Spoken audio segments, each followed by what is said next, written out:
Hey there YouTube, Joe with Joe the Auto Guy YouTube channel here today to show you how to change your engine air filter on a 2008 to 2017 Buick Enclave, Chevy Traverse, GMC Acadia, or Saturn Outlook, all with 3.6 liter. This is the same setup for all of them. Let's get to it and showcase this. Okay, for this repair you're going to need an 8mm socket. I'm using a hex driver for my bit driver and a T25 torque socket. That is, with an extension. If you have a ratchet, you might need about a 6-inch extension. That's all tools you'll need to do this repair, or to do this service. Air filter number is A3083C, GM part number 15278634. She looks like this. Nice clean filter. Let's change the one we got. For this prep, we need to get this engine cover off. This is going to make the whole thing easier. So we're going to take off the oil cap. So you need to remove your oil fill cap, which sometimes can be a little bit of pain to release. Just use the small pliers if yours is stuck. Get it off there. Just simply pull up on the engine cover. There's just kind of a couple rubber hold downs that leave that on. And just so nothing falls in your engine, just put the fill cap back on. What we're going to do is get any immediate dust and stuff off. You don't want to have anything there. So your airbox is right here. To get it off, obviously engine not running, you got to take this intake tube off. The reason is there's a couple bolts down here for the airbox. You don't have to do this, but this is the easiest way and it takes no time at all.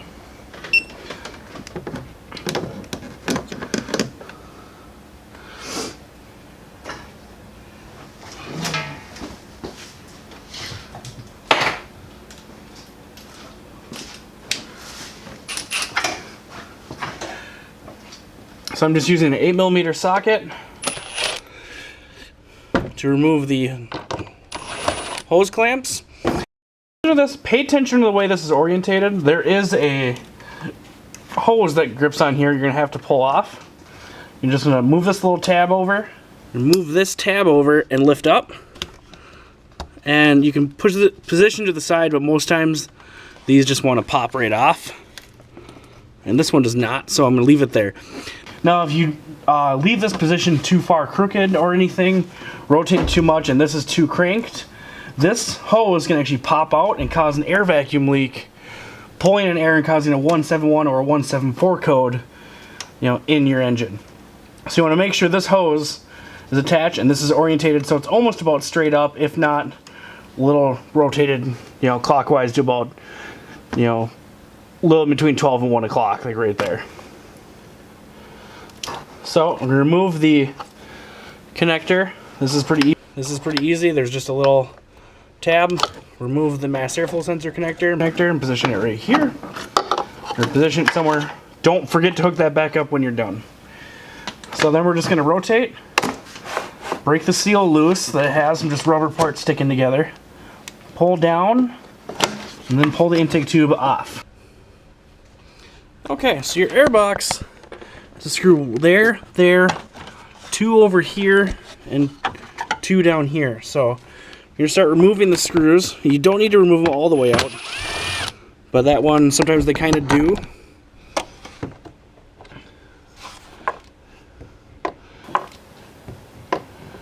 T25 torque socket.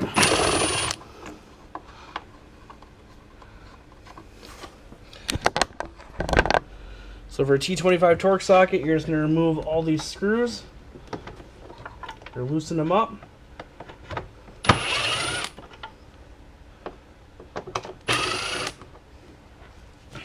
You can get a good view. You can see the 2 right here.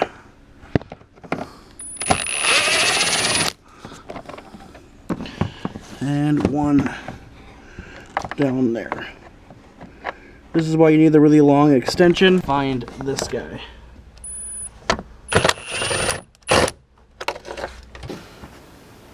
Once you do that, the airbox should just lift up.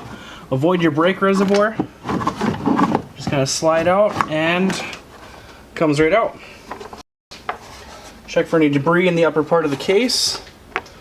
There shouldn't be any. Then pop out your air filter. You can see this one needed it. Man, that's a dirty air filter, you know. So she's gonna be running good now with a new air filter.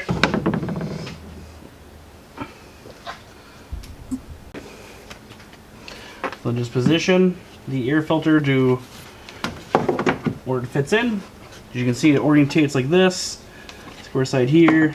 And it only goes in one way. If you have it rotated, obviously it's going to be wrong. You know, it ain't going to go in like that. So, fits in one way into the airbox. Now when you're putting it back in, just make sure you watch out for your washer hose stuff that's going to go over here. Make sure that's in the right position. Then we're going to slide this back in. Again, avoid your brake reservoir. And avoid that washer fluid hose. And you should start lining up the screws if you have to. If your screws aren't far enough out.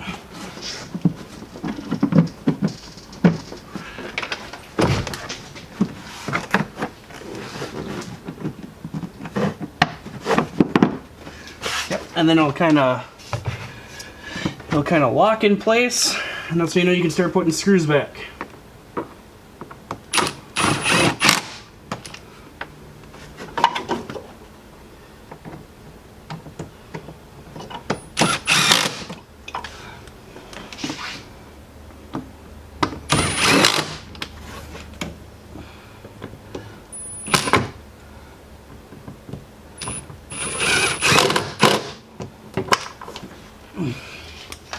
Put the two back over here.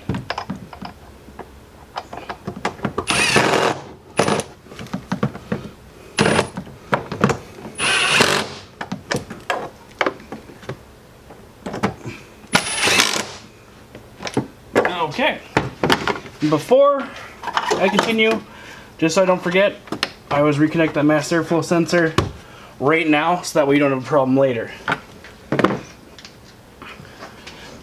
Okay, and you notice in your brake ducting, you might have some condensation or some oil residue.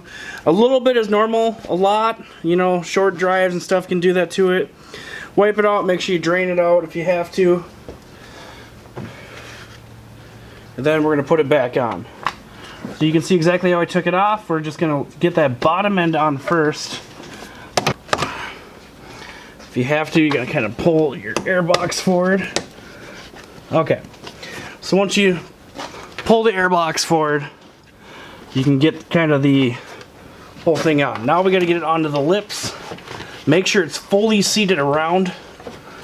Otherwise, make sure the lip's not rolled in on the bottom.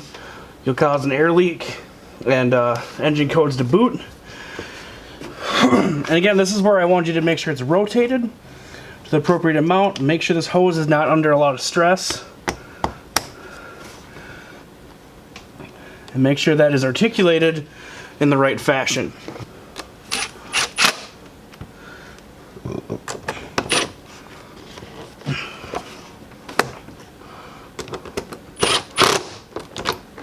Make sure your hose is mounted on. Make sure it's on the valve cover as well, if it did slide off. So now, your air filter's in. You just need to reposition your engine cover.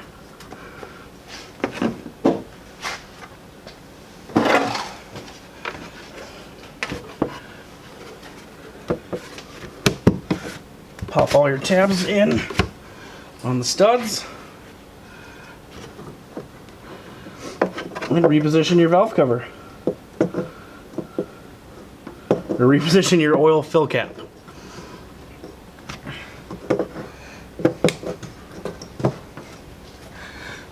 Okay, and now that this dirty air filter isn't anymore, your engine will thank you for being able to breathe nice and clean. Thanks for watching, guys. Hope this helped you, and see you in the next video.